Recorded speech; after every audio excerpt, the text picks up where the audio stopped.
morning, everybody. It's Brooke with Mrs. Cog Hill Farm. And as you can see, we have nothing but blue skies here in Alabama today.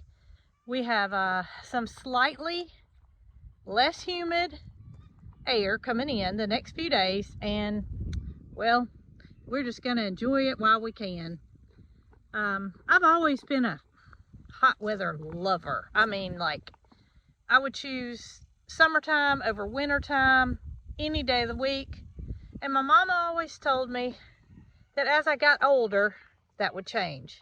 And I disagreed with her. I said, there's no way. I mean, I despise cold weather, although it doesn't get that cold here in Alabama. I don't like it. And I'd rather have 100-degree days. Now I'm starting to change. You know, your mama's always right, and that way she definitely was, because this heat has been something else this summer. And since it is a little bit cooler, I have a project that I want to get started on. It's going to be taking place in the barn, and of course the barn's a lot cooler than being outside anyway.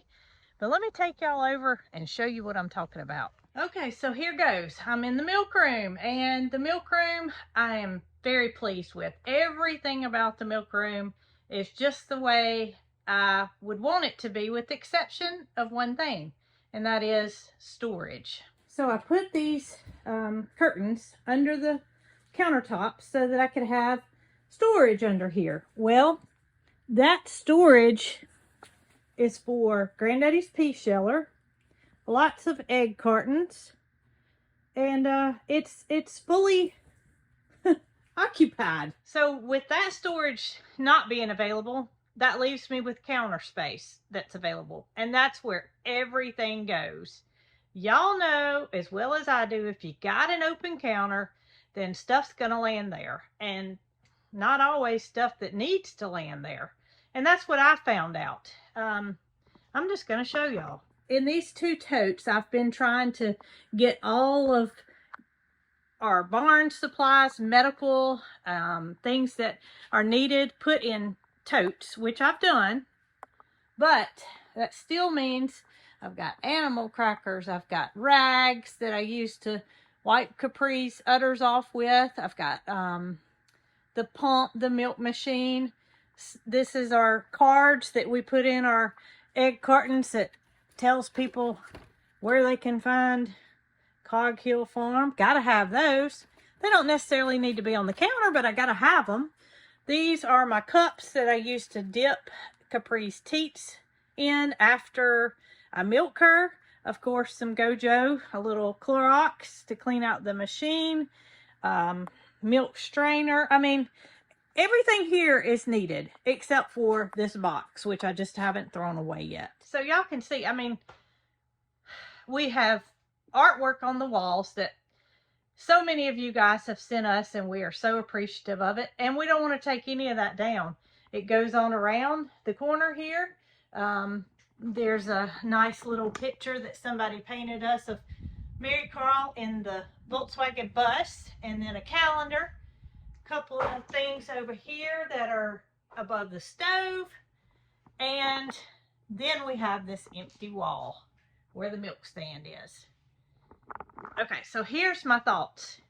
I've been thinking of what I can do to add more storage in here without going out and, you know, buying something. I don't want a piece of furniture in here. I really don't have any floor space. So the only option is wall space. Well, y'all, somebody was throwing this cabinet out, and you can see it's been used. It's still got some nails sticking out in the back of it.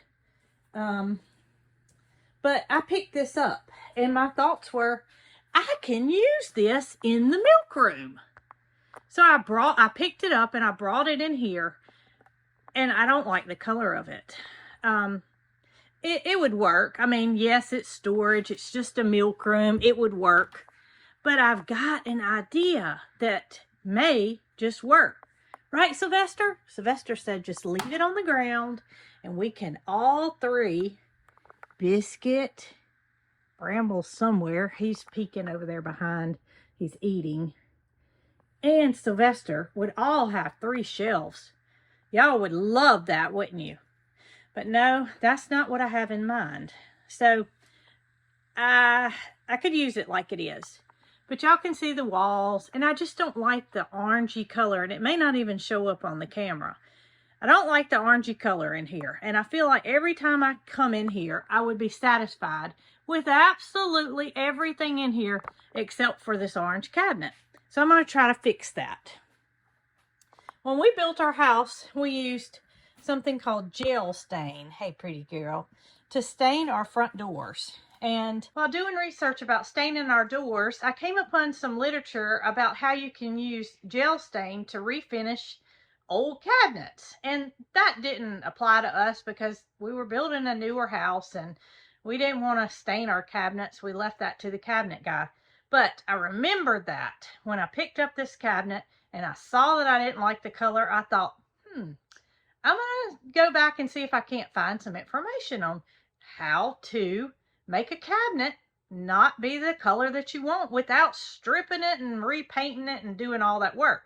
This seemed to be an easy fix. So I have this gel stain that was left over from our house. It's what we used on our front doors. So I know I like the color. It's got more brown in it. So I'm thinking that I'm just going to take the cabinet doors off this cabinet and give it a try. Oh, I see a tail. So I recently picked up this well, it's kind of like a scratching post, but it has a hole in the center. And I thought that the baby kittens, or not so baby kittens, would enjoy this to lay on and make themselves. Oh, he's out both ends, y'all. I didn't have any idea he was that long. You could see his ears just barely sticking out on this end and his tail's hanging out on this end. But I might have to invest in some more of these. I just bought one to see how they liked it because, in all honesty, here's what was happening. I take Capri's hay bag down every day when I let her out of the stall after she's been milked. And I bring it in here and I put it on the milk stand. So when I put her up in the evening, she always has hay. And I'm not, wasting a bunch of alfalfa hay on animals that don't particularly need it. Capri needed to put on some pounds. So that's the purpose of feeding her this hay. But the cats were making a bed out of it, which is fine. They can lay there if they want to. But I felt kind of like, well, maybe y'all are begging for a bed. Maybe y'all need somewhere else to lay besides the hay bag. And sure enough, since this has been in here, Mr. Sylvester has really, really enjoyed having the new scratching post. That was Biscuit's tail that just went by. So I know I definitely have to get the doors off. And of course I want to put new hinges on there and new hardware. And that'll be an even better upgrade. Inexpensive. Yeah, that's easy to come off. All right, one down. Okay, so I was able to get all the hardware off the cabinet front as well as the hinges. And now I just have a bare cabinet. But I'm not going to try to stain and sand in my, well, better clothes, I should say. While I work outside in them, I don't want to stain all over them. So my next step is I'm going to give this a rough sand. I'm not going to spend a whole lot of time on it. I'm just going to scruff it up a little bit and get started with the stain. And we're going to see if this turns out better than it started. Right, Bramble? For now, you can occupy it, okay? Well, I got my paint clothes on, but I wanted to show y'all outside in the natural sunlight how orange they are. I mean, in the milk room, you really couldn't tell it, but I think out here in the sunlight, you can see a little bit more about the color. So I've got my sander here, my electric sander, and I'm gonna just put a light coat of sandpaper on it and try to take off some of that old finish that's been on there for who knows how long.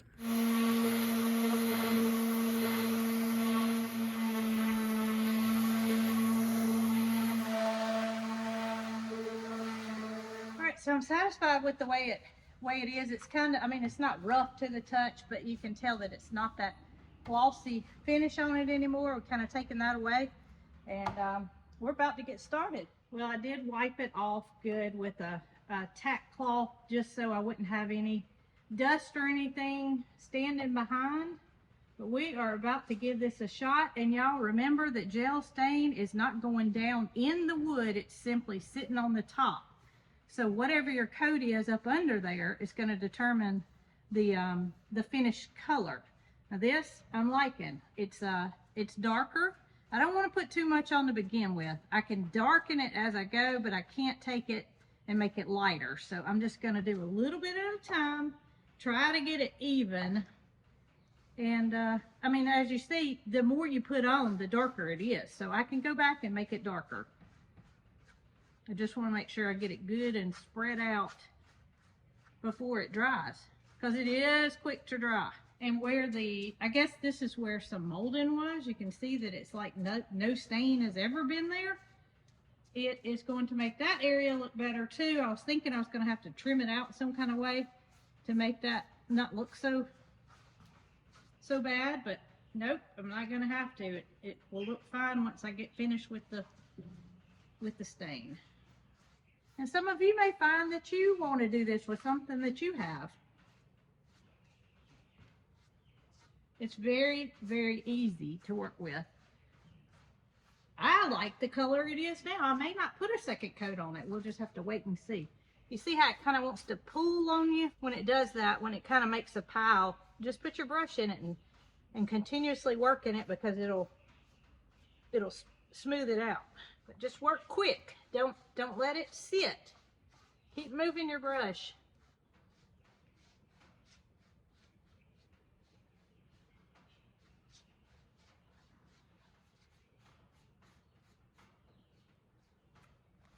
All right, y'all, so far I'm totally satisfied with the way it's working. I'm just gonna let it dry, and I need to move the chickens anyway. The Rhode Island Reds need to be moved up to the grow out box. So I'm gonna see if I can't go home, get Jason to help me move those chicks, and when this gets dry, we'll put another coat on it. Okay, so now that we've got a coat of gel stain on and we have nothing to do but wait for it to dry, I'm gonna get Jason to help me, and we're gonna get the Rhode Island Red pullets moved from the area that has a heater to the grow out section, which does not have a heater, and it's also taller. And these chicks are growing fast, so they definitely need that extra space. Jason, I'm thinking I'll just pull the brooder out some. Okay. And let you get behind it and kind of shoo them to the front, and then I'll put them in the top. Okay. I got a couple of them yesterday, and I realized that I couldn't do it by myself. Uh-oh, they're gonna come all the way out. Let me press this. Okay.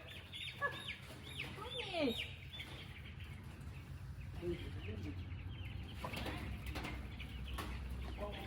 You got one? Yeah. All right, I got two. I got two. Hey, I do. Yeah, I got two. All right, this is much, much bigger. Yeah. And they need it.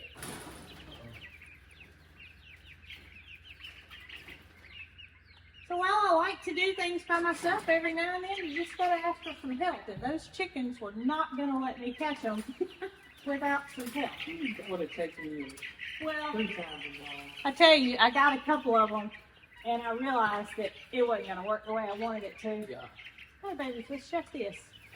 There we go. I just put everybody up. It's approaching 7 o'clock in the evening. And I've checked on the cabinet several times today to find it was still a little bit tacky. But this time, when I came to see how it was doing, feels pretty good. So I think I'm gonna go take my semi-good clothes off, put my painting clothes back on, and see if I can't get the last coat. I'm gonna put one more coat on it. I'm not liking the streakiness that it leaves, and I did do a little bit of reading when I went home after the first coat, and it said that your desired finish is probably not going to be reached with one coat. So I am going to put a second coat on it, and that way maybe tomorrow morning or tomorrow midday Jason can help me, and we can get this beautiful, I can say it now, cabinet. It's going to be beautiful.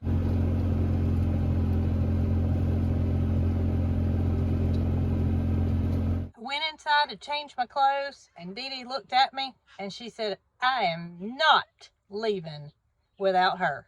So Dee Dee's with me, and we're going to get this last little bit done before the sun goes down. Come on, Dee Dee. So something I didn't mention is a lot of people like to use foam brushes when they're using gel stain.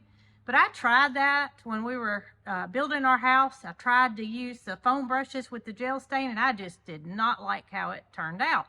So this is my choice to use the chip brushes. Yes, I've had a couple of bristles come off into the stain, but as it's dried, I've been able to just kind of push those off and away they go. So chip brush, I'm sticking with it. So my goal by putting this second coat on is to kind of even out some of these darker spots that are darker and then you see lighter. I don't want it all to be dark, but I want it to keep that rustic look without looking like it's spotted. So let's see. You can make it as solid as you want to. If you want it to not be able to see anything in it, you put that stain on and keep putting it on, and you're going to have a solid colored cabinet. And if I was redoing my kitchen cabinets, I wouldn't take them down. I would take the doors off, redo your hardware, put a little stain on them. You got a new set of cabinets for not a whole lot of money. And it's not a lot of work. All right, I'm loving this. I am loving the way it's turned out. And if you want to, you could take a dry brush and go back over this where I've put the stain on and kind of take up some of it, move it around a little bit. I'm not going to do that. I like the way it looks. I am satisfied with this color. All right, y'all, I'm done for tonight.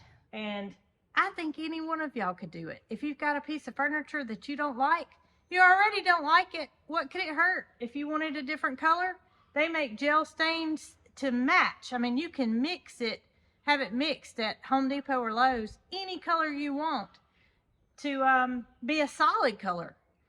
And if you want a specific color, there you go. That's an easy way to do it. You don't have to use a mechanical sander. You can just lightly buff it up with a piece of sandpaper. I just had the mechanical sander, and I already had a piece of sandpaper on it in the grit that I wanted, which was 220. So all that did was just took the rough clear coat off and enabled that stain to have something to adhere to. So I am going home for the evening, got everybody put up, and we will be back tomorrow to take a look at the final project. Well, I'm going to use a water-based sealer. It's just what I had on hand. I don't have very much left. You probably can't even see, but it's going to be plenty to go over the top of the cabinet doors and also the cabinet itself. And once I get this on, I'm just going to let it dry. Then I can put the hinges on, get the cabinet back assembled, and get it hung up. The cabinet's dry, and I did go to town and I picked up some new hinges. They're just a dark rub bronze finish. So I want them to just kind of not show up. And I found these. My mama had purchased these because she wanted to see if she liked them for her cabinets when we built her house. And she only had 2 of them because, like I said, she just wanted to see them. And I found these, so I'm going to use these rather than buy new handles. And I think it works out perfectly. Y'all hear that? That's the sound of Jason screwing in a ledger board that we're going to sit the cabinet on so I don't have to sit there and hold it. But I really didn't come in here to show y'all Jason. I came in here because I said I needed to get this empty mason jar box out of here. But I don't know if I do need to get that empty mason jar box out of here. For 2 days, every time I've came in here, Biscuit has been in the mason jar box. She's got her body up under the plastic, and sometimes she makes biscuits. She moves her paws around, and she's doing it right now. I'm not getting rid of that box. I'm gonna tell you something. What's that? If you try to get rid of that box, you know what? What? You're gonna have yourself a cat fight. You think? Yeah. She looks very satisfied. Maybe we should get us a big mason jar box. So we decided on this corner back here because I can use the milk stand to stand on if I need to get something high, and it's not going to be in the way of the goats. So this wall right here, while it's blank, we're going to use it to hang some more artwork or creations that you guys send us, and that way it won't be in the way of Capri when she walks up the milk stand. It's going to extend out a little bit over here, but it's not going to be in her way because she puts her head through the head gate over there and ducks down, and it's going to be perfect. That's the perfect height. Uh-huh.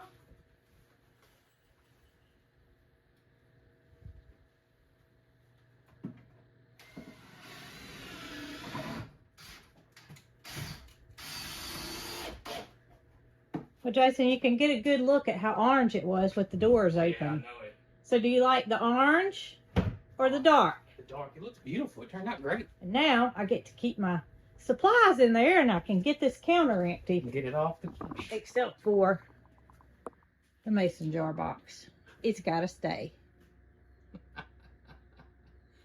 So I think I'm going to put the things that I don't use very often in the top. But all of it will be easily accessible, especially as long as the milking stand stays here. I'm not going to need bottles for a minute, and they fit just perfect. Y'all look, I got everything stored away in the cabinet. I put my milk machine on the top. I come in every morning and get my milk machine, and it usually sits on the counter. I'm always scared it's going to get knocked off. So it's safe up there, and all I have to do is step up onto the milk stand and get it down. And wow, what a difference this cabinet made. Just a simple couple of days of it on and off work, and it made all the difference in the world. I am completely satisfied with the way it looks. Let me show y'all my counters.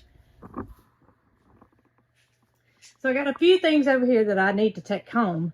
But other than that, I have a cat in a mason jar box and clean counters. How about that?